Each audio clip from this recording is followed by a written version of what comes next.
Starting.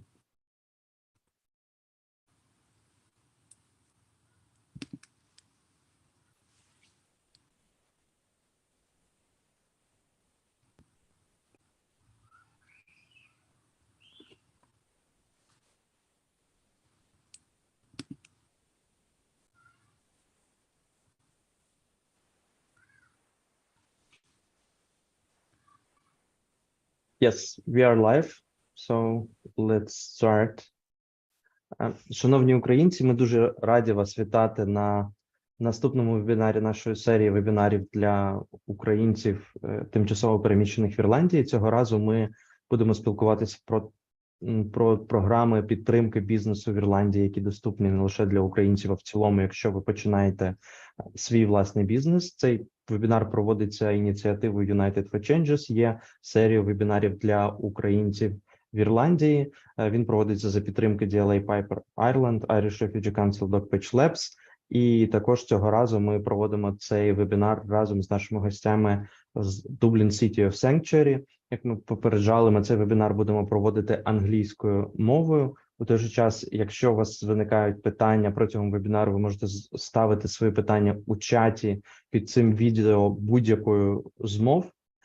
Я буду перекладати, у нас будуть презентації, виступи наших спікерів, і після цього ми в кінці залишимо ще час на відповіді на ваші запитання. Тому, будь ласка, ставте питання у коментарях. Ну, і після цього я переключаюсь відповідно на англійську. Good afternoon, dear participants, dear Ukrainians. As I just said in Ukrainian, this webinar is a part of the series of webinars for displaced Ukrainians in Ireland. The topic of today's webinar is assessing business support programs in Ireland. We are co-hosting this webinar together with the Dublin City of Sanctuary, Business and Enterprise. So please welcome our co-hosts. Today we are joined by Niamh, Byron, and Muhammad. They would just in a moment introduce themselves and explain in more details what we are going to speaking today and what are their backgrounds. Niamh, Byron, Muhammad, thank you for being with us today. And I pass the floors to you. And I switch your slides to your slide. That's great. Thank you, Paolo. Thank you, Paolo. So my name is Niamh Phelan. I work in technology. I'm an analytics and data consultant, but I've had my own business for 10 years. So I know the mechanics of setting up a business and doing annual returns, etc. So for the last couple of years, Mohammed and Byron and I have been assisting people from other countries who are setting up businesses here in Ireland.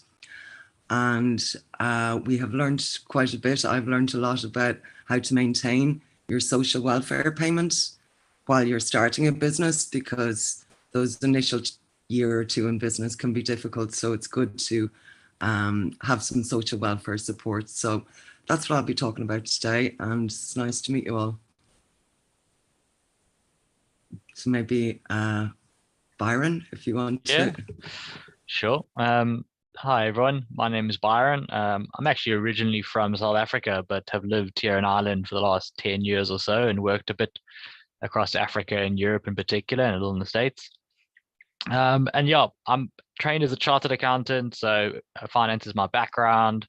I've sort of worked over my career in some large non-profits and some smaller ones, for some very small companies and some for very large companies. Most recently, I was commercial finance director over an Irish company, a food company here in Ireland. And as Niamh mentioned, I've sort of been involved myself with City of Sanctuary since about 2017. And over that time, and even prior to that, had supported a number of friends, and obviously friends that have, well, people that have become friends, I suppose, in setting up their businesses, a little bit of help with some of the legalities, just explaining translating what it all means. And then also just a little bit with my background and maybe some of the more commercial finance elements, just supporting them in how business plans look, what a good business, a value chain looks like, and so on and so forth. But yeah, no, very happy to be here.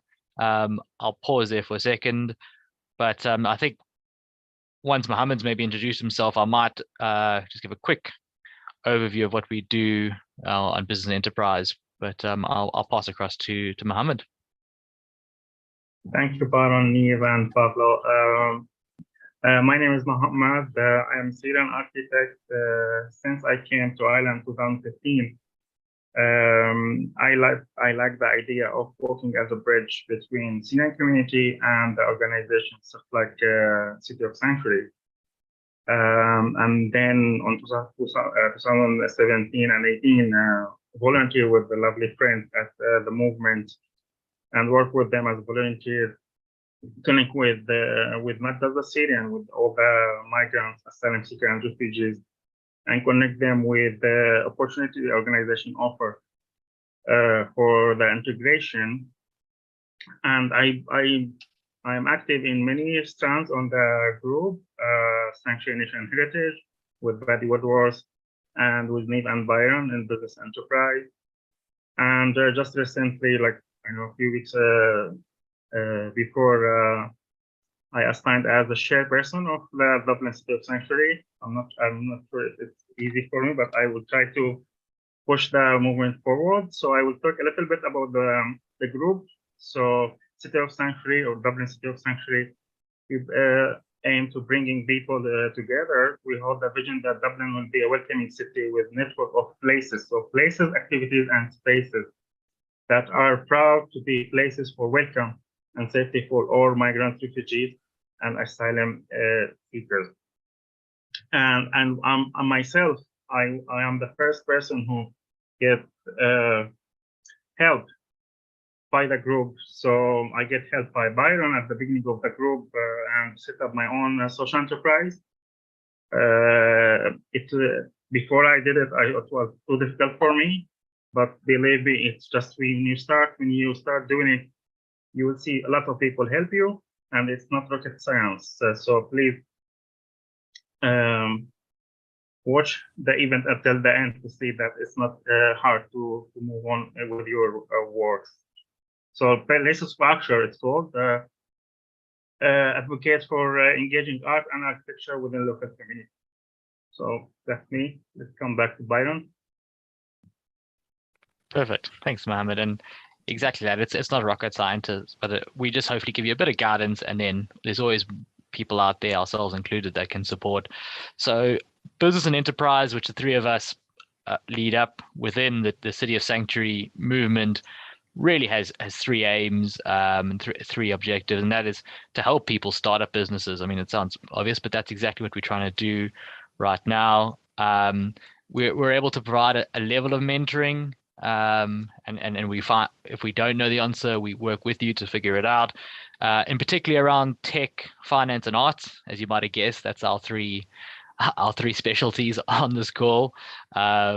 Neve with tech, Mohammed with arts, and myself with having a finance background. And then finally, because we have been involved here for a number of years, we look to sort of leverage our relationships and our networks to sort of put you in touch with the right people and get the right support. Mohammed in particular has obviously reached out to many and engaged with many other organizations in his time. So has very much first-hand experience, and obviously Neve's got lots of really, really good entrepreneurial experience as well. So that's our purpose within the broader group. There's a number of other streams, as Mohammed's mentioned, and Mohammed's involved with many of them. So do look us up and have a look and see what's on the website as well. But yeah, so I think with that, Neve's going to take us through some really important information that's really useful when you are starting up your business. Yeah, so I think the main thing that I would hope we can help you with is securing your social welfare benefits for some time period after you start your business. So typically what I'm looking for is a payment called the Back to Work Enterprise Allowance, and that allows you to keep 100% of your payment for the first year and 75% for the second year. So your normal social welfare payments, job seekers, single parent family payments, in the region of €200 a week, and you would keep the whole €200 a week for your first year in business, and then your second year in business would be 150 a week, and then by your third year you would be expected to sign off social welfare. I can't recommend this highly enough because the first year in business can be challenging.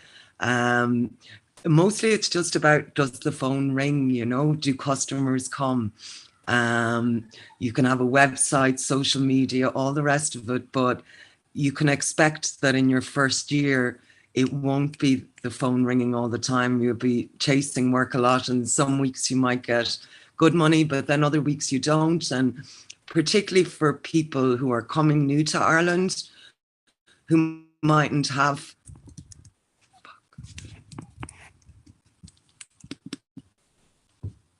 Hello? Sorry, lost you there. No, we got you, Niamh. All good. Perfect, thanks. Cool. So people who mightn't have a support network, so that if there was no social welfare money some week, you know, many of us here could say, hey, ma, da, give us some euros. If you don't have that, then I highly recommend we try to work together to get you the back to work enterprise allowance. It's not that difficult, but anything with the social welfare office can be challenging, because this particular payment, unlike your job seekers or other payments, it's not a right, it's not an entitlement. It is at the discretion of the social welfare office. So the person in the office will decide whether or not you will qualify for this payment. So unlike some of the other payments, which are your entitlement, your right, there's nobody who can tell you you can't have them as long as you tick the boxes. This is different. So we have to present our situation as attractively as we can to the social welfare office. So the first rule that has to, you know, it has to be the case is that you have to be on a social welfare payment for 9 months, because the objective of the social welfare people always is to get people off social welfare payments and into employment, whether that's paid employment or into your own business. So if you're already working, you might look like, why would we support this person when they're already working and they're already paying tax and PRSIs? So they really want to support the people who aren't working. Now, I, as an enterprising person, an entrepreneurial person, I hate to tell anyone to stay on a social welfare payment for 9 months if they indeed have been on it 3 or 4 months. But unfortunately, I often do recommend that, because for taking that time, and you can do a lot of things during that time to prepare your business, but to have the security for 2 years of knowing you're going to have an income, it's so important that actually I do recommend to people, sorry, stay on the social welfare until you qualify for this. So I'm not defending the system. The system is as it is. It isn't the way I would design the system, but the system requires you to be on a payment for 9 months. Now, it may be that you did a few days work during those 9 months, and sometimes you might meet a nice, helpful person in the social welfare office who'll make an exception. But often, if you've done a few days work, what they'll look for is 12 months on social welfare with a maximum of 30 days working in that time. So there is a little bit of flexibility, and I would certainly recommend that after maybe 6 months on social welfare, that you would approach your case officer and start the process of looking for this, because it can take time. So don't wait till exactly the 9 months, but after maybe 6 months on social welfare, and I feel this might be timely for the Ukrainian community that have arrived in February, March, April, you know, you're getting to a stage now potentially where you will qualify for this back to work enterprise allowance.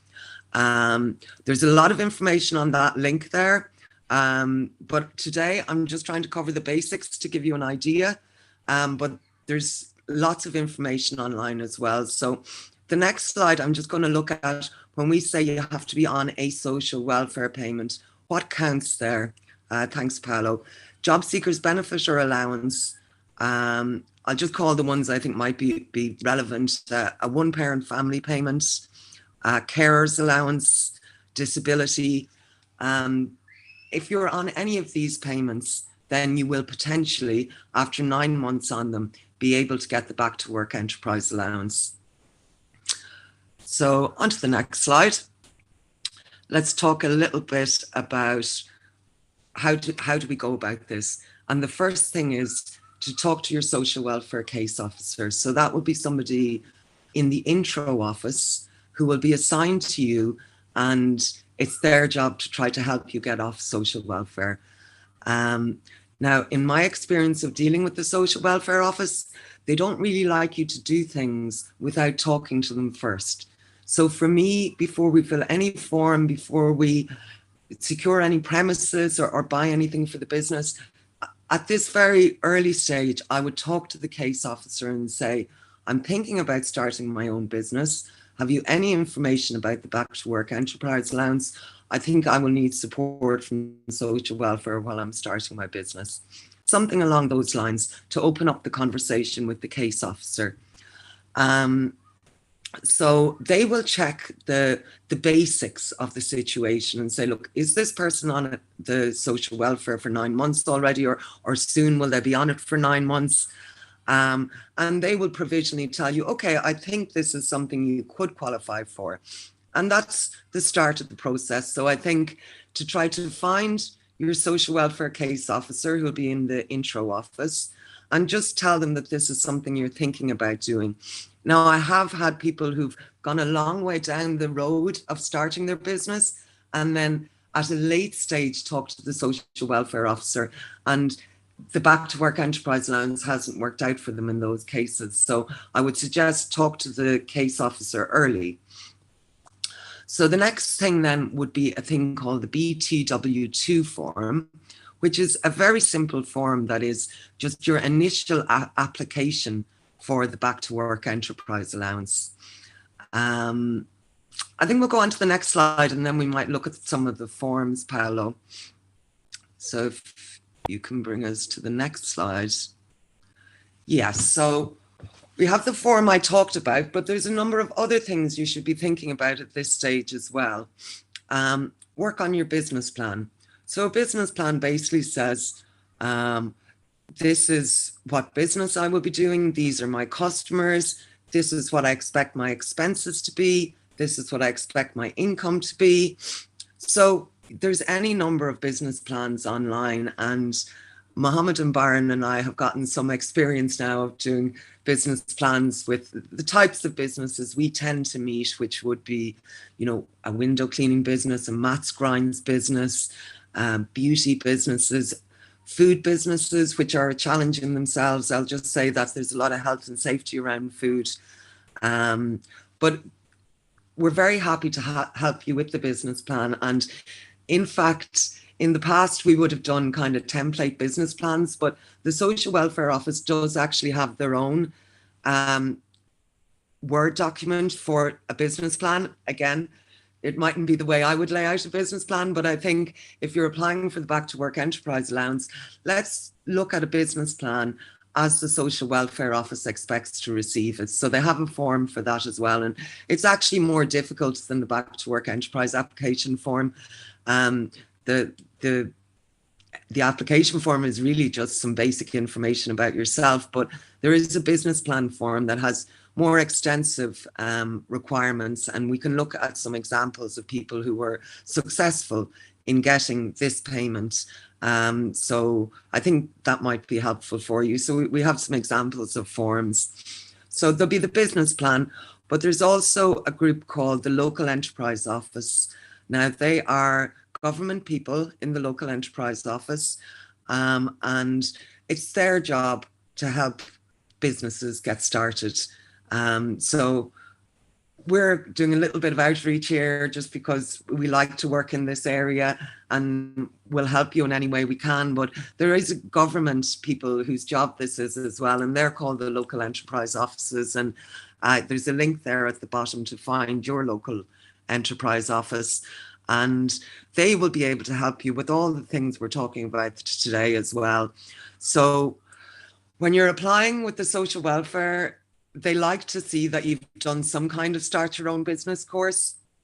So the Local Enterprise Office do facilitate them. You might have to go once a week for 6 weeks, maybe an hour in the evening, and they'll talk about the things that you need to do to run a business. You need to register for tax, and you need to keep your receipts and send invoices. You know, they'll do a course that will show you all about that. Now, I'll be honest, I know some people who sat in those courses and maybe their English didn't allow them really understand everything that was going on, but they went every week, they ticked the box, and when they went to social welfare then to ask for the back to work enterprise allowance, they could say, I did this course, and it makes their application look better. So I would say, you know, consider doing the course, even if you feel like your English won't allow you to understand everything. The other thing the local enterprise offices do is one-to-one meetings, which can be very beneficial as well. And it's something we do in the City of Sanctuary also. And I actually think it may be one of the more important things we do, because you can read a lot online and go to webinars and have a general understanding of this, but it can be helpful to talk about your particular business with people who have a background in business. So those kind of one-to-one meetings where it's very much just about your own business. So I mentioned a food business there. If you have a food business, then we'd have to talk about health and safety and some HACCP training to make sure your kitchen is clean, various things like that. But we won't go into that in a kind of a general meeting. But if you wanted a one-to-one with the City of Sanctuary, we as a group are happy to do that.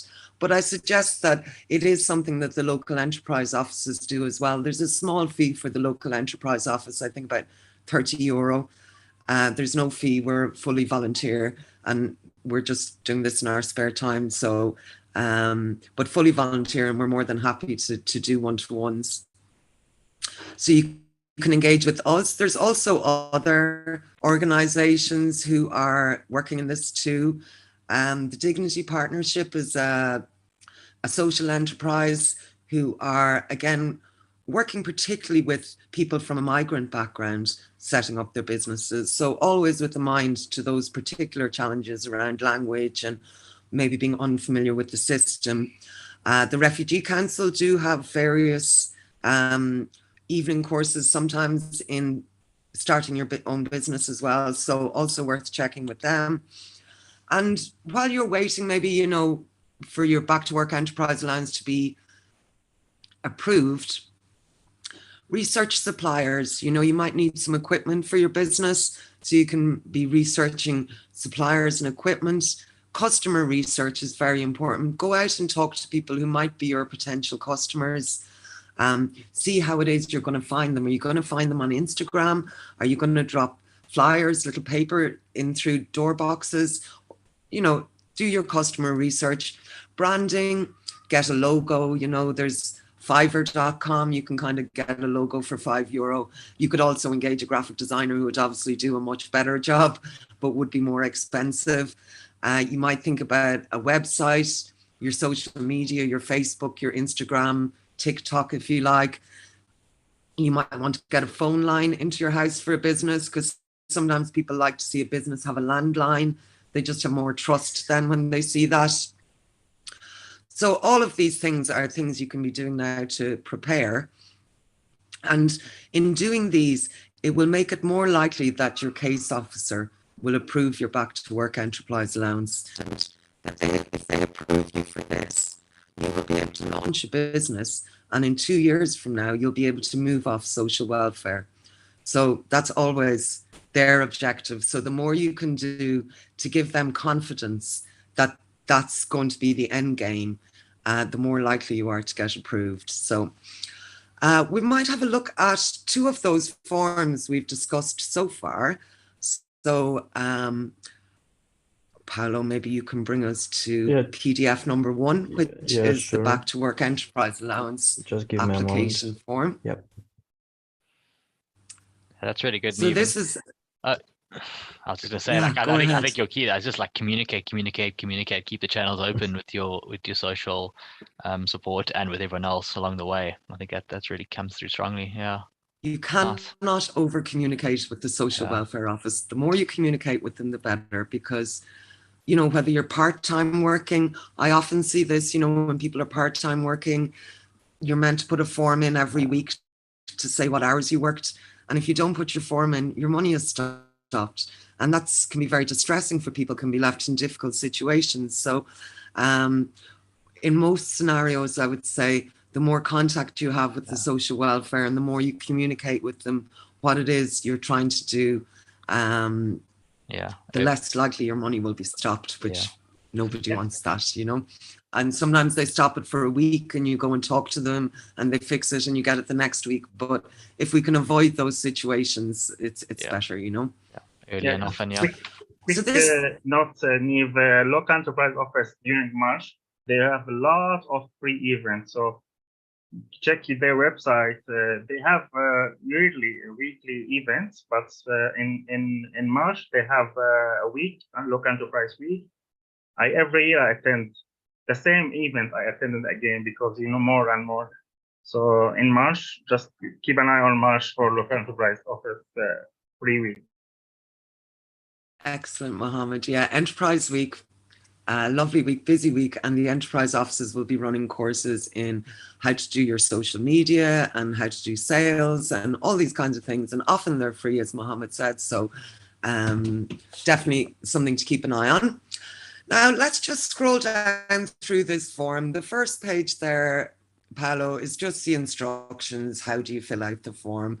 And the next page is actually just an example of a form. So that's just an example there of the first few pages. So that's as you would receive it from the case officer will give you this form. And when you receive it, it'll have those instructions and then one example. And then if we just go back up to part 1 there, the part 1 is very simple. It's just your PPS number and your basic details. So I've anonymized this. I've stripped out all the information, but this is a form that was actually successful. So you just fill in your basic details. And then part 2 is where they ask you about what payment you're on. So this person was on Job Seekers, receiving 203 a week. They've never received the Back to Work Enterprise Allowance before. So that's all they have to fill in there. And then they ask you if you've done a number of courses. And these are just general courses that people on social welfare sometimes do, something like a community employment scheme, which is where the social welfare will send you to work maybe for a charity or something like that. But I think it's unlikely that because, you know, you're such a short time in the Irish system, I think it's unlikely that our Ukrainian friends will have done a lot of these. But if you have, just tick the box. But it's quite likely you'll leave all of this blank as well. Part 3 then is just your bank payment details. So this is your own question. Yeah, just one question that we had in chat. If the person received different types of allowance, should the person mention only one or like all types of allowance received?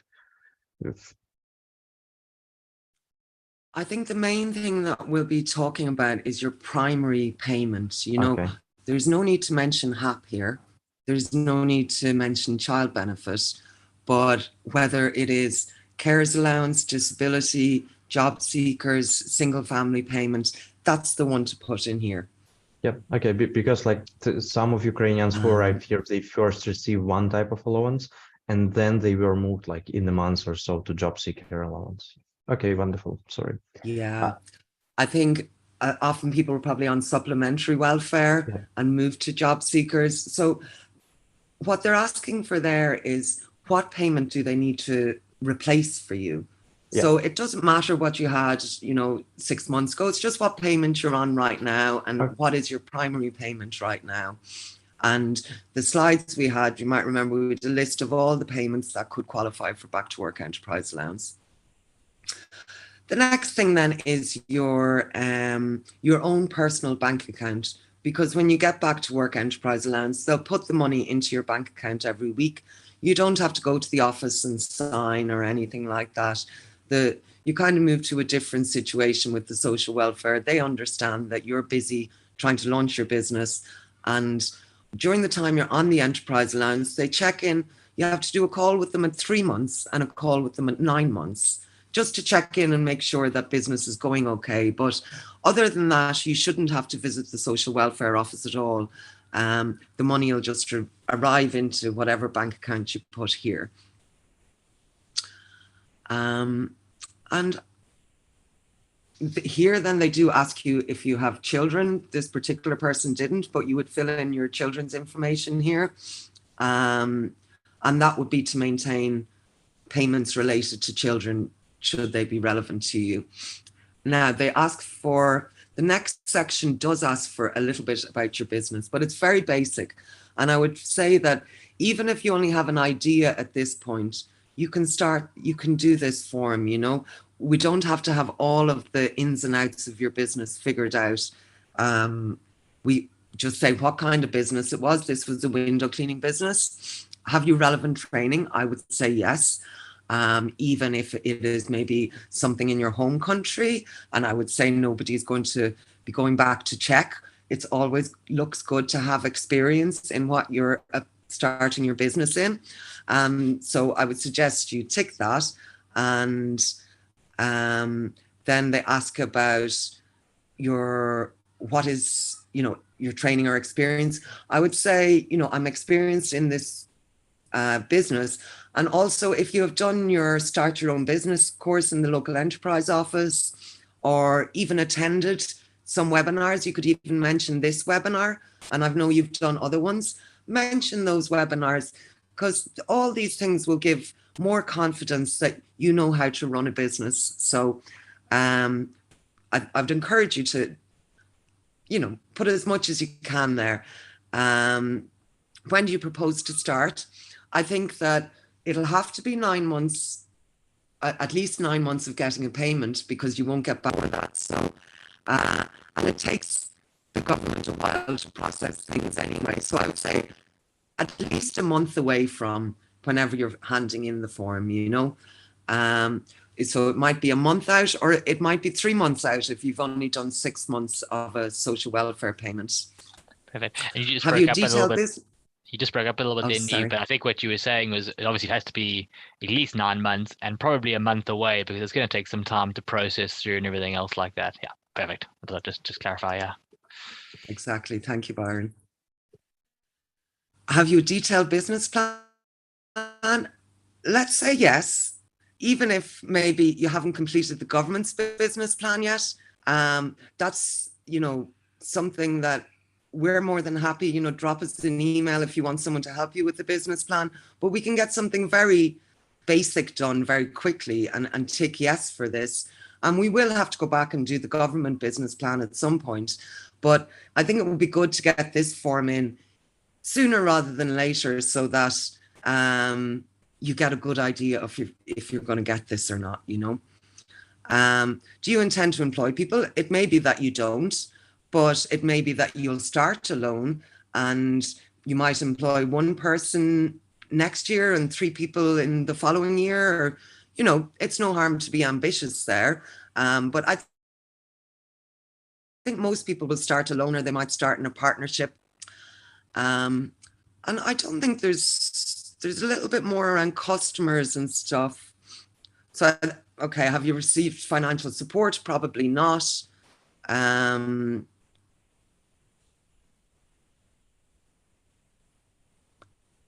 So that's all about financial support you might have received. Now, this person had already bought their van. So I think if we go up to question 23 again there for a minute. They do ask, have you put some money into your business?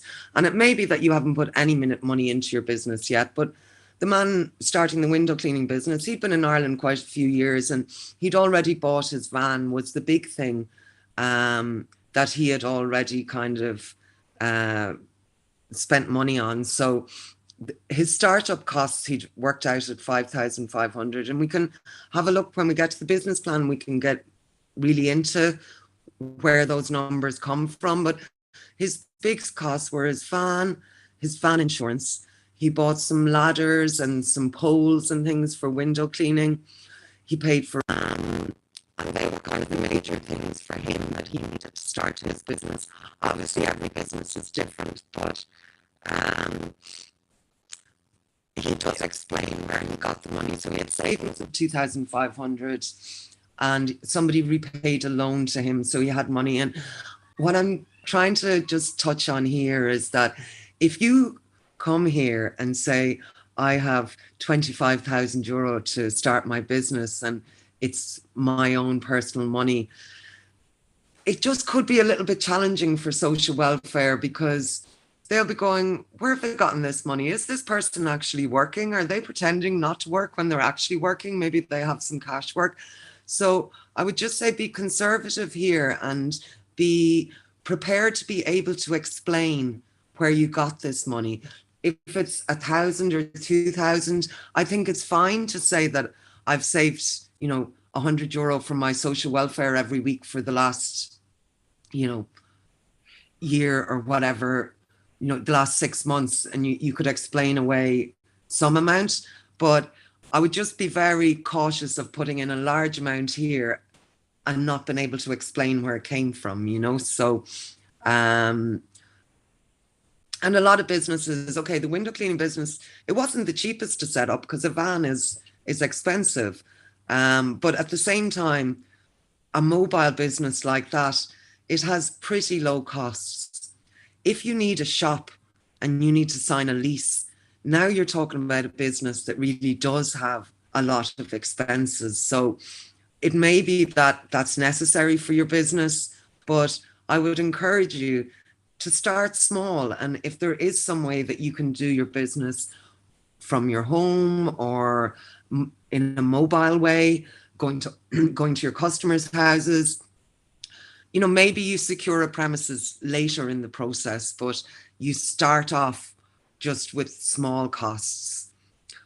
And I think that's pretty much it for this form. Shall we open the second one? And then the second one then is more of a business plan.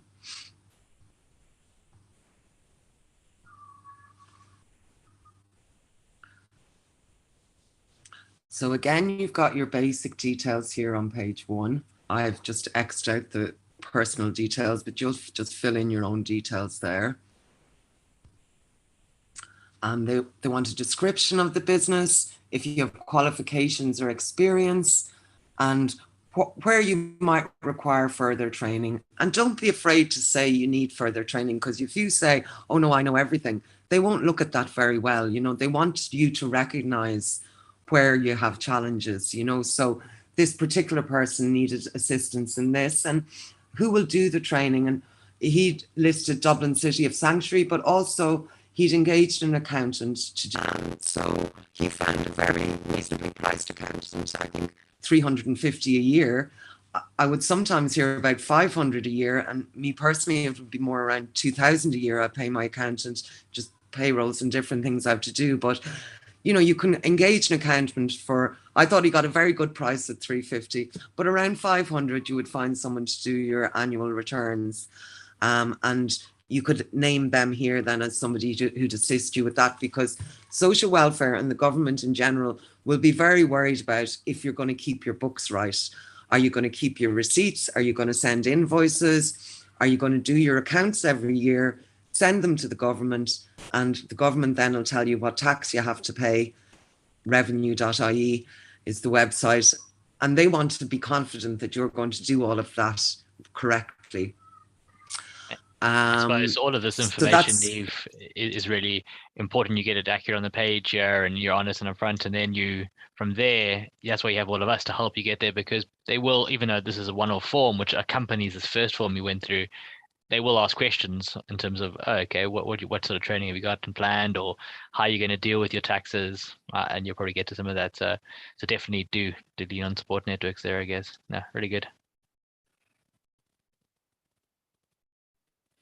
Yeah. So future ambitions, various other questions about your business, and we'll leave this form with Paolo so you can see an example of a form that was successful. I think if we go down a little bit more, just to touch on some of I won't go into it in detail, but we'll touch on some of the, this section here now. We talk about kind of the costs to your business, where you're going to, how many jobs, what the various jobs are going to be, how much is your price per unit, And if we go down from there, then they do ask more about where you need to spend money. So you're going to advertise in various ways. They want to know, have you researched your competitors? So just look at your competitors online. How are you different from your competitors? This particular business, they didn't want to be the cheapest window cleaner. They wanted to be the best. They used purified, deionized water and things that are very particular to that business.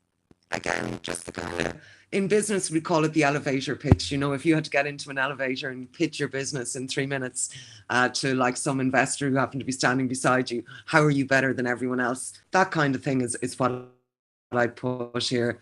Now, this finance section, we won't go into it in detail, but I wanted you to have see an example and just to give you an idea of what kind of numbers they're looking at. So if we just slowly scroll down through that finance section, Paolo, it's what have you already spent money on? Why were you going to need additional investment? Now, this is the man's own notes here where he's listing all of the things that he needs to buy, things that he won't have in the beginning, but he'd like to buy maybe during his first year of business, and using that information then to fill out the form. And then the next section under this, it might look a bit complicated if you've never done these kind of balance sheets before, but we're happy. Byron loves this stuff. I won't say I do, that's why I have an accountant. But this is the kind of thing we can help you with. What's, you know, how many units do you expect to sell every week? What's the cost of those sales? And let's go down through your overheads. If you have a part-time person working with you, and all the other overheads that the government can think of are there, and some of them you won't be relevant to you. But as you scroll down, you'll see for this particular man, there were various insurances and accountant fees and et cetera, But the bottom line with that business is they expect to make about 30,000 a year, and they expect it to cost them about 15,000 a year. So that's their first year in business. They could potentially have a profit of 15,000. Numbers that would be reasonable to the social welfare office. Now, I've no doubt there's people here who have big business ambitions, maybe apps or, you know, businesses that might require big investment like €100,000, and you're going to have an app to do whatever. And I think if you are that kind of business, definitely do come and talk to us. There are incubators and accelerators and all kinds of special kind of programs for that kind of big business.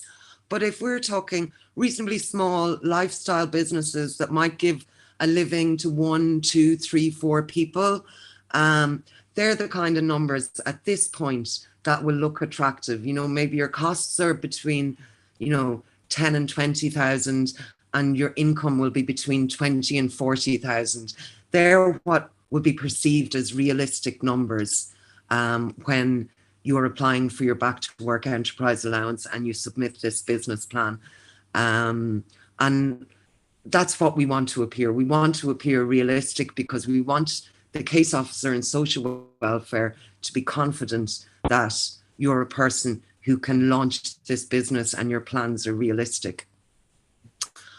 So that's it with the forms for now. I just have 2 more slides I'm going to do quickly because there are, now this is kind of the next stage. After your business is up and running, you can apply for what are called enterprise support grants. So this slide here, if we look at column 1 here, the categories, the government will give you money for various things. So they'll give you up to €500 for accountancy. They'll give you up to €500 for marketing. You might spend money on paid ads, or you might get business cards printed. Business equipment. So the example form I'm going to show you now is for business equipment for the window cleaning company. And they will give you up to €1,000. Now, they want you to contribute a certain amount yourself. So they want you to contribute 20% yourself. So if you were buying a piece of equipment for 1,200 or more, the government will give you a grant of 1,000, and that money will just be transferred to your business account. Now, they want you to buy the item first, send them the receipt, and then they send the money to your business account. So you do kind of need to have this money in your business to pay for these things, but get the grant approved, then buy the item, then send them the receipt, and then the money will come back into your account. That's the way I would recommend phasing it. And even the full list of things the government will give you money for, the full list is here on citizens information. So go and have a look. And when you're doing your business plan, you can include some costs in your first year, and say, I'm going to get, it's a maximum of 2,500 across all of these grants. So when you're filling out your business plan, you can assume that in your first year of business, you're going to get 2,500 in grants, and maybe that'll be 1,000 for equipment, 500 for accountancy, 500 for advertising, and then the other 1,000 here for job-specific tools. You know, business equipment might be to buy you a laptop, but job-specific tools are more like ladders or hair dryers or whatever it is you need for your business.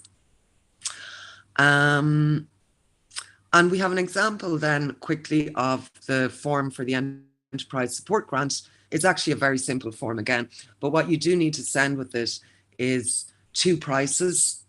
So if you're applying for a grant to buy a laptop, then you can screenshot something off the Dell website. You just need to get 2 prices, and that's just good business. Anytime you're in business, I would actually get 3 prices and go with the best one. But when you're applying for the grant, you fill out this simple form. So again, just your name, address, basic information like that.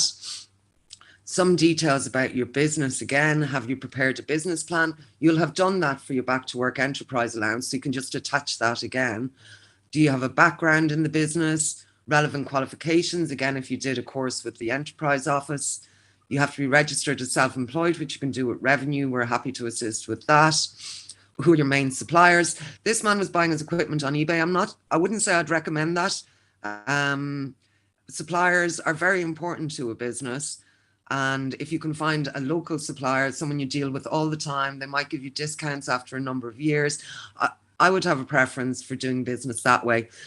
Who are your customers and what are your realistic sales?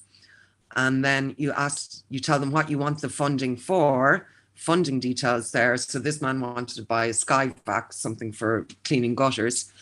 And they wanted to know the full cost, so 2,400, and then the government would potentially give 1,000, which has been approved. So, if we do something similar to this, it's likely that you will, I would hope, be approved because this form was successful. And that's all there is to the enterprise grant form. So I know we covered a very small part of starting your own business, really just the social welfare part and what the government can support you with.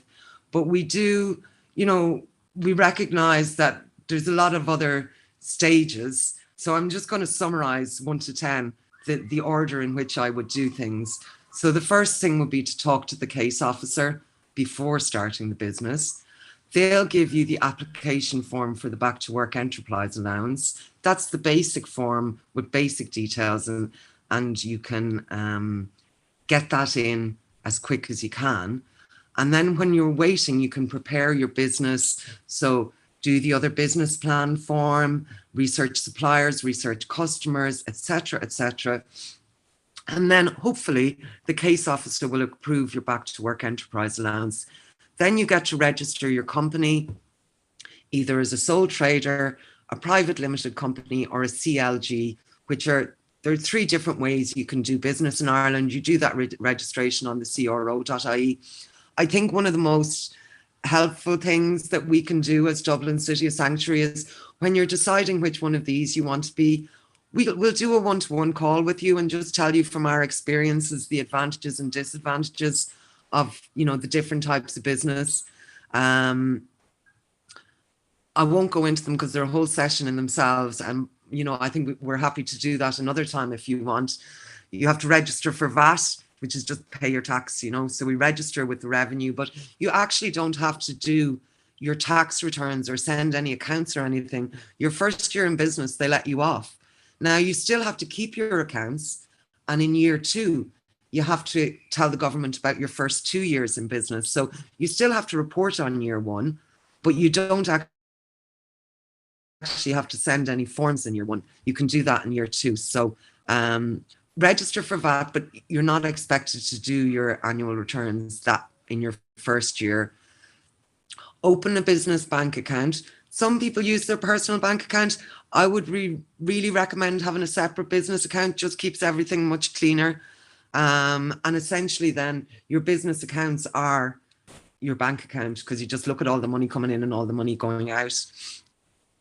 You can get, once you have a bank account, you can get a thing called Sum Up. It's a little square box for taking card payments. A helpful thing to have. Customers expect you to have that these days. Then you can start trading. Keep all your receipts, your petrol, anything you buy for the business, and keep a record on, you know, whether you invoice them or, you know, they tap and pay you. You know, you should have a record of all the money that's coming in. And you'll use that then to do your accounts in year 2. And then you can go about applying for various enterprise support grants to help you buy equipment and pay for various things. So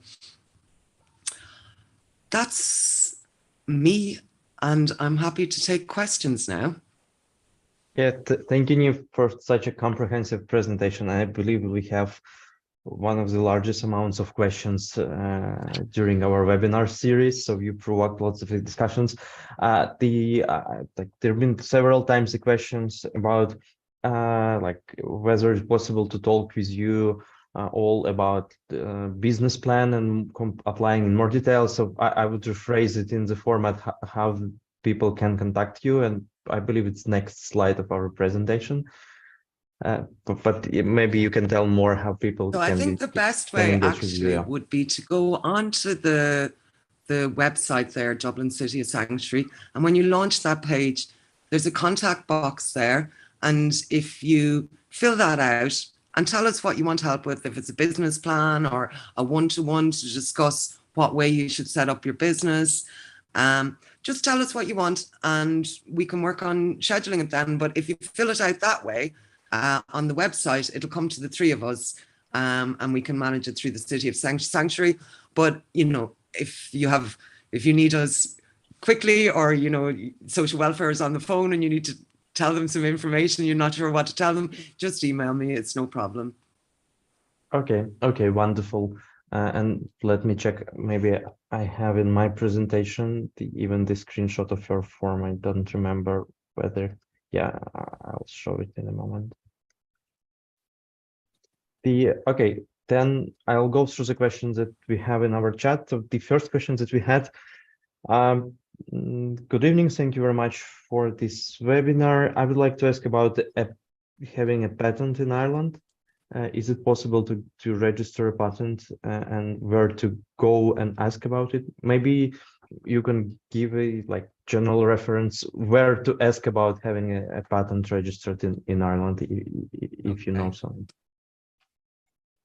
I have limited knowledge, but from what I know from technology startups, let's say, and I'm hoping, Byron, you might know a thing or two about patents, but to get a patent, it can be expensive, and it'll be a patent for certain regions. So you might get a patent for Europe, but then if you went to America, you'd have to get a separate patent for America. And by the time you've kind of gotten all the patents everywhere, it can be very expensive. I'm talking tens of thousands, you know.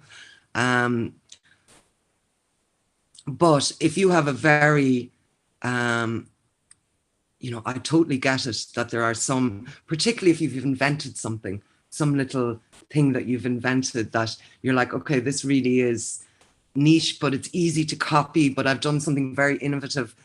It may be that it is worth getting a patent. And I think when I hear of people doing this, they engage a lawyer. a patent lawyer and there's a lot of money behind it, you know, maybe it is that if you've done this, maybe you need to start a company, get a big investor on board, you know, somebody who'll invest 50,000 or 100,000 and then help you get through the process of getting a patent. Just from my own technology background, I meet people often and they have an app idea or something like that, and it may not actually be patentable. You know, you really have to have kind of invented something, an idea of, you know, a certain app that does a certain thing that is patentable. And I often say to people, just do it. You know what I mean? We all have great ideas and we can be very conscious of somebody copying our great ideas. And the only thing sometimes going into business that we have to protect that is our brand, being a step ahead in the game, which means you can't slow down. If you're one step ahead, you have to stay one step ahead. If it is that a patent is something that's not accessible to you because of the cost at the moment, I would consider just go and do it and be confident. And you're the one who invented it, so you're better than everyone else anyway. And you'll continue to be better than everyone else, and you'll continue to be ahead of the curve. So I hope that's not terrible advice. Like, if you can get a patent, go for it.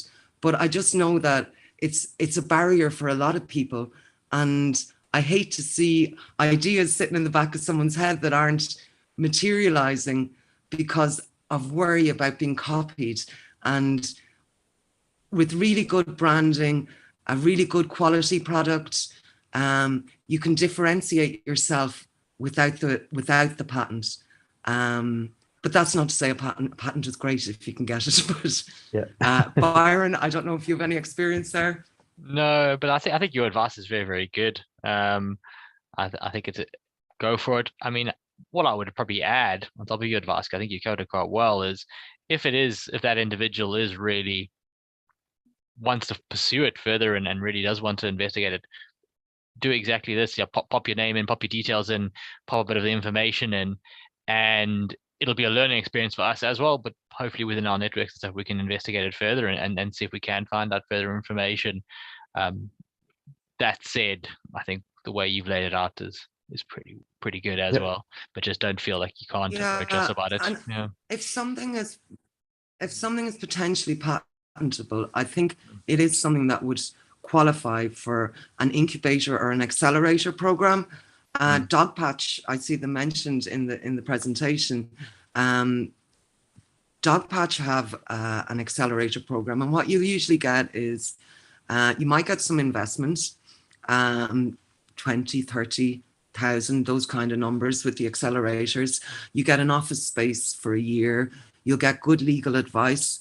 You'll be in an environment with lots of other people who are doing big startups, you know, and those big startups, you know, whether it's something patentable, you've invented something, you don't tend to get a return very quickly, you know, so you mightn't be selling that product for 3 years or something, you know. So I think the Back to Work Enterprise Alliance would still be open to you, but we just need to consider how we position it to the social welfare, because, you know, I'm going to be the next internet millionaire isn't really what the social welfare want to hear. They want to hear, I'm going to have a steady, secure business. So, but then, you know, if you're going to the accelerators, you'd be like, okay, I'm going to take on the world and everyone is going to know my name and, you know, everyone's going to use this product. So same business, but we position it differently. And I have a spreadsheet of all the incubators and accelerators. So if you are doing something that big, I would recommend going down that road. And they give you kind of a structure, you know, where you have a desk and you can go into an office from 9 to 5, because those ideas take a long time to materialize sometimes. And I've seen a lot get lost along the way. So consider that. And sorry, I don't know more about patents. So sorry to interrupt you. I just got some comment that one of the participants watching that today she had a call with DocPatch Labs about their incubator program. So it's about to launch soon. So you better go to DocPatch website or social media. But they are at the current program, they're already accepting somewhat not just an idea, but with the like started project or started business, but they would give all the support you mentioned. Okay, I suggest us moving, like we are with a little bit like overtime, just to catch up on the questions that we have in the chat more. So the next, there are like few questions about the same thing that like, if I've, just let me check. So if I'm studying and like my husband came here months ago, if we open a business right now, not wait till the 9 months, can we still get some support from the government, or we would lose our opportunity to support? And like there are like few other questions asking about the same. So for example, if you don't wait for 9 months, would we be able to still receive grant from Leo or other government support? So basically the question goes, There is if another don't program. wait, yeah, if there's any chance to get the support. Yeah. There is another program called the Short-Term Enterprise Allowance, and it just allows you keep your social welfare for 6 months, but it's easier to qualify for. Now, personally, I haven't found that 6 months is long enough. I really think you need the social welfare for 2 years. So there is an option around that. So it's similar to the Back to Work Enterprise Allowance, called the Short-Term Enterprise Allowance, and you could ask your social welfare about that. But, you know, after 6 months, then, I mean, if your business isn't working, you shut down the business and you're back on social welfare, you know, so it's not like you'll be left with nothing. But if you want to keep your business going, you could be left with having to survive off your business after 6 months, because they won't continue to give you social welfare while your business is operational. So, and I think you would be looking at other avenues, not social welfare. Look, it's always worth asking. You know, you might just get a really nice person in your social welfare office who goes, okay, I'm going to waive that, because they waived a lot of things in the Ukrainian situation because it was, you know, it just needed to happen. We needed to give more flexibility on things. So it's no harm asking, and maybe the people in the social welfare office will have some other suggestions. But I haven't had much success, and have had to recommend people to wait the 9 months, even though it's really against everything I believe in to say stay on social welfare for 9 months. But time passes, you know, and you can be doing so much during that time to prepare your business. You know, you could even do, you can't have any income, but you could do some example jobs, let's say, whether it's, you know, hairdressing or, you know, you can start the ball rolling without officially opening a business. Yeah, that's actually the next question which we have in chat, just to follow up on this. Like, what about the work experience that is not paid? So where is this would count same as like working against the back to work allowance payment? Yeah, so as I understand this question, so absolutely. probably if person works somewhere but not getting paid, or not paid internships or something. Yeah. Look, so long as you were receiving a social welfare payment, so if you were doing work experience, I would assume that you were still receiving your social welfare payment because you didn't have any income. So I don't think that that's going to be an issue. Okay. Yep, wonderful. And the next question in relation to this, again, like the person asking, if there's a couple with a child, they receive a social welfare payments, but then one of the spouses become working or start the business, whether this influence their social welfare they receive for the family or for the child? Yes, I mean, when you're married or living together as a family unit, for all social welfare, you're considered as one entity. So depending on how you choose to do things. And, you know, maybe it is that the couple arrived at different times. You know, maybe the wife arrived and then the husband arrived. So maybe the husband doesn't yet have 9 months to get back to work, but maybe the wife has, and maybe the wife sets up the business in her name. You know, there's many which ways we could go about this. But if one of the couple can secure the back to work enterprise allowance, then in theory, everything should stay the same for 2 years. You still qualify for all of the things you would have qualified for anyway. You're still on a social welfare payment.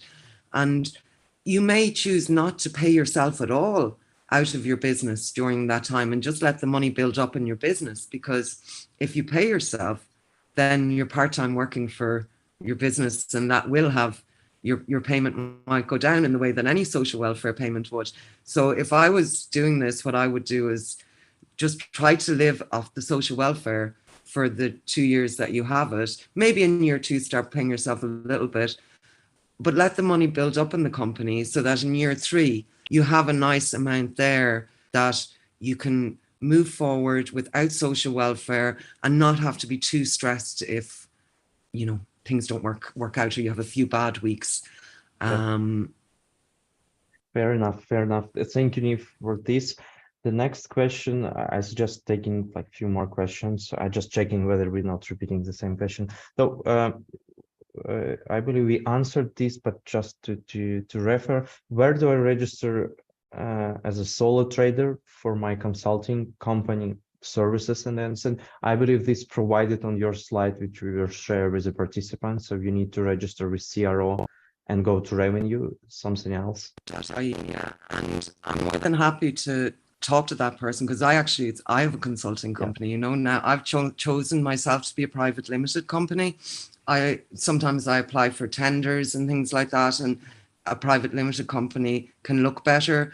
Similarly, if you have to sign a lease for a premises, private limited looks like more enterprise, let's say, than a sole trader. But it may be that starting out as a sole trader and then upgrading it to a private limited later, that can work well for people too. So depending on what kind of work that person might find themselves going after, they might make different choices.